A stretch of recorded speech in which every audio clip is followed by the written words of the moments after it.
Bismillahirrahmanirrahim. Welcome to my YouTube channel Sidra's Learning Hub. Assalamu alaikum. As we discuss about use of this and that in previous lecture, today we discuss about these and those that are plural form of this and that. These is the plural form of this. It means जब हम जिन sentences में हम this use करते हैं, अगर वहां पर objects ज्यादा आ जाएं, ऑब्जेक्ट्स की जो फॉर्म है वो सिंगुलर ना हो, प्लूरल हो, तो वहां पे हम दीज यूज करते हैं। और अगर दैट की जगह पर हम दोस जब तब यूज करेंगे जब हमारे पास ऑब्जेक्ट्स जो हैं वो प्लूरल फॉर्म में होंगे। जैसा कि this is used to refer more than one nearby objects. This जिस तरह से हमने यूज किया था उन सेंटेंसेस में जिसमें किसी भी ऑब्जेक्ट के बारे में ये बताया जा रहा था कि ऑब्जेक्ट जो है वो नियर बाय है, तो इसी तरह से मेन बात यहाँ पे यही है कि अगर ऑब्जेक्ट हमारे पास नियर बाय होगा तो वहां पे हम दीज यूज करेंगे, और अगर ऑब्जेक्ट हमारे पास डिस्टेंट होगा, फासले पर होगा, तो वहां पे हम दोज यूज करेंगे। उन सेंटेंसेस में हम दोज का यूज करेंगे।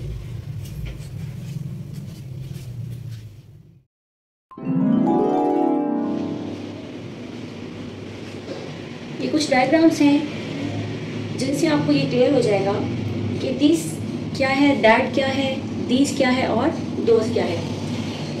जब किसी चीज़ की तरफ हम सिंगुलर चीज़ की तरफ हम इशारा कर रहे होते हैं और वो ऑब्जेक्ट हमारे नियर होता है, तो उसके लिए हम दिस यूज़ करते हैं। जब सिंगुलर ऑब्जेक्ट हमारे पास नहीं होता, हमसे दूर होता है, डिस्टेंस पर होता है, तो हम दैट यूज़ करते हैं। और अगर प्लूरल फॉर्म में थिंग्स हों, ऑब्जेक्ट्स हों, ज़्यादा चीज़ें हों और करीब हों, तो उनके लिए हम दीज यूज़ करेंगे। और अगर ज़्यादा चीज़ें हों मगर फासले पर हों और उनके बारे में हम बता रहे हों, तो तब हम दोज का इस्तेमाल करेंगे। उम्मीद है आपको ये चीज़ समझ आ गई होगी। अब हम दीज और दोज की सेंटेंसेस की फॉर्मेशन के बारे में डिस्कस करते हैं। First of all, affirmative sentences. Affirmative sentences यानी कि मस्बत जुमलों की फॉर्मेशन क्या है, इनका स्ट्रक्चर क्या है। सबसे पहले हम सब्जेक्ट लिखेंगे, उसके बाद हमारा वर्ब आएगा और फिर ऑब्जेक्ट आएगा। सब्जेक्ट में हमारे पास दीज या दोज हम यूज करेंगे। ये हमारे पास ये इसका यूज करना हमारा इस चीज पर डिपेंड करेगा कि चीज जो है, ऑब्जेक्ट जो है वो हमसे डिस्टेंस पर है या नियर बाय है।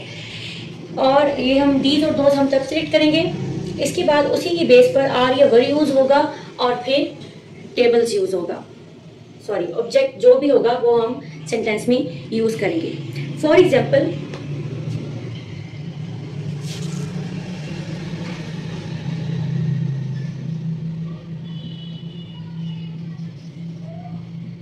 ये किताबें हैं,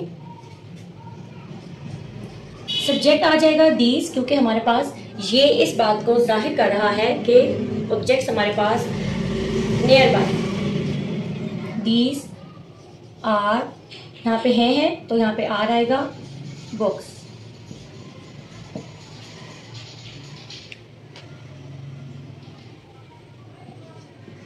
वो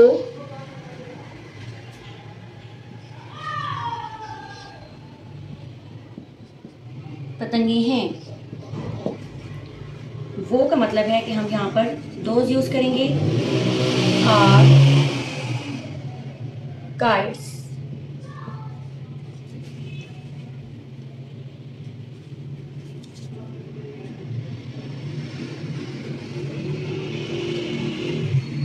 now we move to affirmative sentences to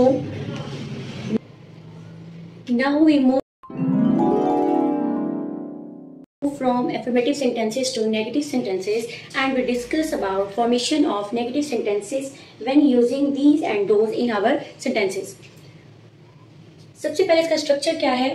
सबसे पहले हम सब्जेक्ट लेंगे, उसके बाद हम वर्ब लेंगे जो हमारा आर हो सकता है या वर्ब हो सकता है दीज और दोज के हिसाब से। इसके बाद हम नॉट का यूज करेंगे और फिर हमारा ऑब्जेक्ट जो है वो आ जाएगा। ठीक हो गया। फॉर एग्जाम्पल, ये किताबें नहीं हैं, ये का मतलब है कि इसके लिए हम दीज यूज करेंगे। Are not books. वो पतंगे नहीं हैं। Those are not books, sorry, those are not guides. हम जुमला सेंटेंस जो है वो अपने फॉर्मेशन के हिसाब से बनाएंगे। Next we discuss about affirmative and negative and then interrogative sentences. Interrogative sentences. Formation of interrogative sentences is WH words, then verb, then subject and then object. WH words हम discuss कर चुके हैं, why, when, who, where, what, which, whose, ये तमाम जो है हमारे पास WH words हैं। इसके बाद हम verb लगाएंगे are या were, उसके बाद हमारा subject आ जाएगा these या those, and then हम object की तरफ जाएंगे। और सबसे important जो बात है वो ये है कि punctuation marks में हमारे पास यहाँ पर question mark यूज़ किया जाएगा। फॉर एग्जाम्पल, क्या ये किताबें हैं? Are these books? क्या वो पतंगे हैं?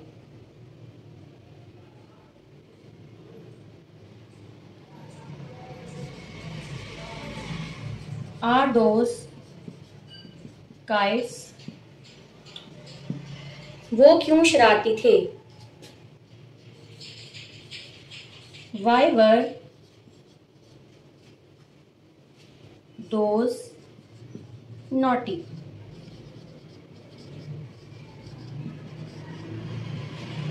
उम्मीद है आपको यहाँ तक टॉपिक जो है वो क्लियर हो गया होगा।